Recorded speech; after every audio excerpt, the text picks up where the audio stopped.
Hello everyone, welcome to the Cloud Careers YouTube channel. In this session, I would like to help you understand very one simple topic that is related to cloud and DevOps. If you are planning to start your career in cloud and DevOps, the very first thing that you need to know or understand or you need to start learning is Linux. Why Linux and what is Linux? And why it is very much important to know Linux when you're starting your cloud or DevOps journey.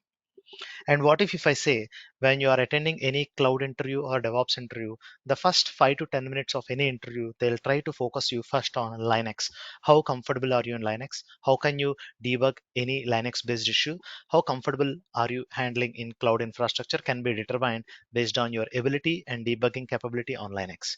So without any doubt, Linux is a must skill if you want to start your cloud and DevOps journey. First of all, what is Linux? So Linux, majority of the people will refer it as a operating system. Even I would like to say it as an operating system, but to be specific, Linux is not an operating system. Linux is a kernel. What is kernel? Kernel is the first layer of operating system, which is a small piece of software which directly interacts with the hardware.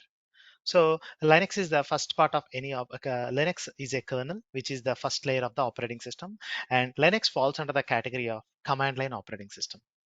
There are two varieties of operating systems. One is graphical user interface and another is command line interface. So this falls under the category of command line interface.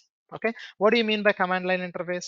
Executing everything in the form of command. I want to create something, I need to have a command. I need to create something, I need to use a command. I want to delete something, I need to use a command. So Linux is a command line operating system. Linux is a command line operating system.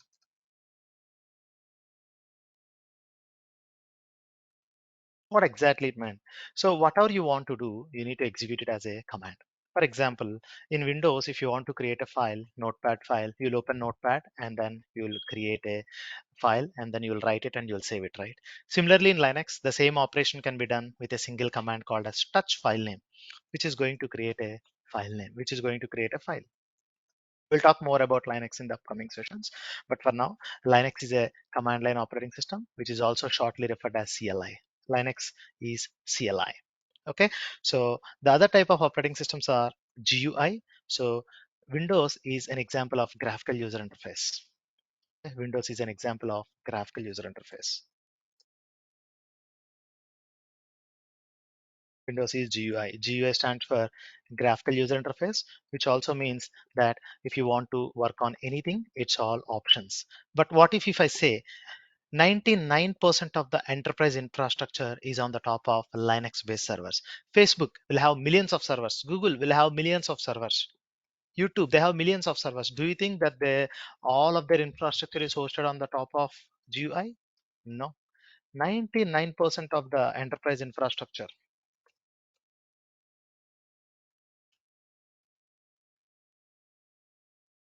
is on Linux based servers. So without any doubt, and if you want to start your career on cloud or DevOps, so Linux is something you need to know first. Why? Because end of the day, you are going to manage servers or manage tools that are Linux based or work on things on Linux platform. Okay, so it's very important to know Linux. What if I say whatever the tools, if you want to become a cloud engineer or an AWS engineer, you need to know AWS, and AWS you also need to access the cloud using commands. And what if Docker, if you want to manage Docker, you need to know Linux. And if you want to work on Kubernetes, you should know Linux. And if you want to know Jenkins, you should know Linux. And if you want to work on Ansible, you should know Linux. To work on any of these tools, we are going to install these tools and deploy these tools on the top of, majority of the times, 99% of the times, we are going to deploy them on the top of Linux based servers. So it's always imperative. It's mandatory to learn Linux. Okay, so which also means without learning Linux, if you start your career, it's going to be really tough. And even when you attend any sort of interview related to cloud or DevOps, so first 5 to 10 minutes of the questions will be like, if your Linux server is having performance issues, what all you do, what all flavors of Linux I have used, which version of Linux have you used, how many Linux servers you have used, what is the common issue that you face in your Linux servers, and how do you fix the common issues. For example, if I want to find these records in this file, what is the command you use? So majority of the times you need to know how to operate your Linux. no matter how much good you are, okay, for example, you know all the questions what they are going to ask in your interview, and if you can impress the others by telling all the theoretical questions of AWS or DevOps, but if you failed, the moment you fail to answer Linux based questions, they'll understand this guy has not worked and your problem solving ability is really questioned here. Okay, so what is a flavor in Linux? Since you're talking about Linux, I would like to show you a proof. Okay, so the Linux usage in the enterprise. So Linux usage. Okay, what if I say 99% of the corporate infrastructure is on the top of, okay, is on the top of Linux based servers. So let me go to one sample image. So this is a Wikipedia. We can trust Wikipedia to majority of the extent. So uh, operating system usage key, usage share of operating system, and so if you go here, if you scroll down, this is one image which shows you the usage of Linux. For example, if you take from 1990, earlier Unix and Windows are higher share, but from 1996 or 7, if you see, 99.99% of the corporate infrastructure is on the top of Linux-based machine. Green indicates Linux-based machine. So if in future, even if any tools comes up, they will be designed and deployed first on the top of Linux machines. Also, why people prefer going with Linux is you can create a Linux server with as simple as, okay, you can create Linux server with an as simple as 0.25 CPU. Okay, if you want to create a server, install an operating system. If you want to install an operating system, you if you just need, if you just have 128 MB of RAM and 0.25 CPU, you can install a Linux operating system. Okay, you can create a server as simple and as small as this. Okay, so since there is no graphical user interface, so the amount of resources that you spend for your operating system will be very, very less. That's one of the reason.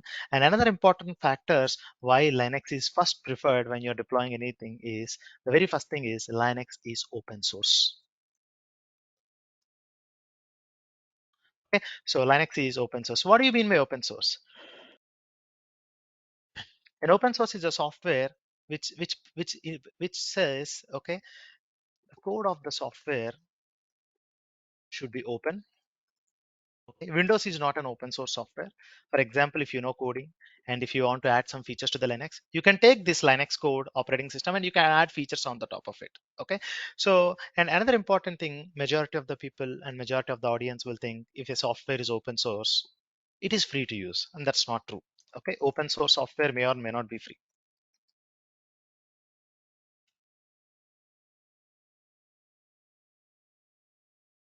Okay, and open source software may or may not be free, and that's one of the reason, okay, and that's one of the reason why almost all the big companies adopts, okay, designs things on the top of Linux, because they don't have to pay license to anyone. Since it is open source, they can take the code and they can customize it and they can use it.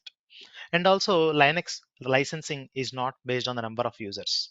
So in Windows the licensing is based on the number of users, and in Windows, it's in Linux it's not like that.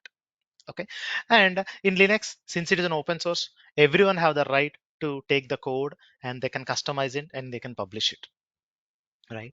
And that's the reason there are officially 300 plus variants or versions in Linux world. We call it as a distribution. A distribution is nothing but a brand. There are 300 plus brands and 300 plus variants in Linux. So let's try to talk about it. So Linux flavors and versions.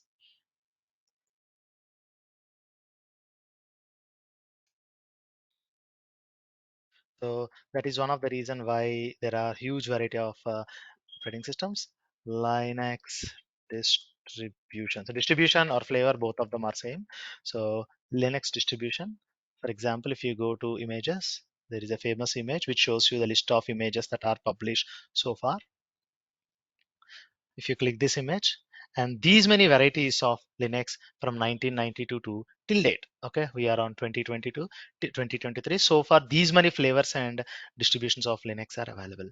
For example, the most famous, the most trusted software in Linux is Debian based machines and Red Hat based machines. For example, Red Hat is something where they started distributing the code. And from the Red Hat, someone called as Red Hat Enterprise, they took the code, they cloned the code, and they added some features, and they started distributing it. Okay, so they rebranded it as Red Hat by adding some features, and they're selling it. Again, they have to keep the code open. That is one of the fundamental rule with open source. If something is marked as open source, even if you take the code, you need to keep it open. And if you take see here, Oracle Enterprise, Oracle has taken the code again from Red Hat and they are going to modify it. They would like to add some features and they'll add some features and they rebranded it as Oracle Enterprise Linux and they started distributing it. So likewise, there are a lot of varieties of Linuxes. Do you need to learn all the Linux flavors? Definitely no. So Red Hat is a major contributor in almost all the companies. So they prefer going with Red Hat based machines, Red Hat or CentOS based machines. So if you learn one Linux, so rest of the flavors also work the same way. The only difference would be is commands. So the only difference between Red Hat and Debian based machines is command. But the conceptually both of them are same. So the answer is Red Hat is one of the highly used operating Linux. Okay, so Red Hat is one of the highly used operating system, or Red Hat is one of the highly used.